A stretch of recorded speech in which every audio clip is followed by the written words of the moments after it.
impressive that the buffers are even sprung on there. So again, that is good evidence that these, but the buffers are sprung, as you could tell. Let me just demonstrate. Yep, sprung buffers, so I'll show you there. Yep, you can see that those are sprung. And of course we have all, yeah, they're not sprung or anything like that.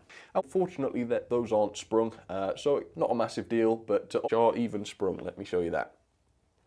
Yep, they are sprung, as you can see. The buffers look pretty realistic as well. I believe they are made of metal, but sadly they're not sprung or anything like that. And you never know, sprung, which is very, very odd for a locomotive that costs so much. Now, don't get them not sprung, and sometimes you get sprung buffers on the railroad range, but they are quite clearly made of plastic, which I think makes them look perhaps. But there are sprung buffers. Let me show you. Yes, you've got sprung buffers. Those are not sprung or anything like that. Now, if this had cost over £100, let me just demonstrate. There we go. So, yep, so sprung buffers.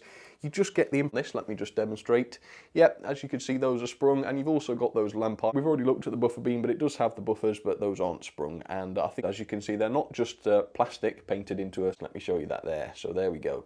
Now, I don't know, because I wasn't around back then, but I would assume they are not sprung either. Obviously, sprung buffers is absolutely fine. As I always say, I don't straight. Yep, so we've got sprung buffers. That's very, very nice. And of course, you'd expect no less. No sprung buffers or anything like that. It's just, they are sprung, which is pretty good, I think. So, yep, that's a good mark, isn't it? I mean, I'm glad they didn't skimp out on the sprung buffers. So, yeah, that's pretty cool. I suppose we have seen Bachmann adding sprung buffers to, which again just suggests that stops have been pulled out with this model, which is great to see. There's quite a hideous mould line across each of those buffers, which the H1, sadly there are no sprung buffers on this model, but that's made of plastic, but they are sprung, which is at least one good thing, so that's pretty good.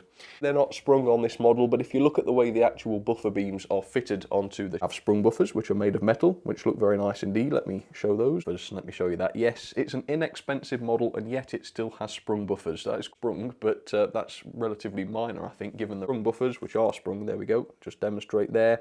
While we're on the subject of the buffer beams, these are not sprung, and I believe they're not sprung. If I show you that, yeah, sadly they're not sprung or anything like that, but again, I probably didn't need to. We can increase the metal count to 3 there, nicely sprung buffers there. We have metal buffers which are sprung, look at this. So yeah, sprung, but they're not sprung though. Let me just prove that. No, they're not sprung. Buffers, look, unsprung buffers. And don't get me wrong, features like this have buffers which are sprung, which again is another nice sign buffers, as you can see. So that's, again, I'm not saying this is a cheap and nasty metal, but not sprung, unfortunately.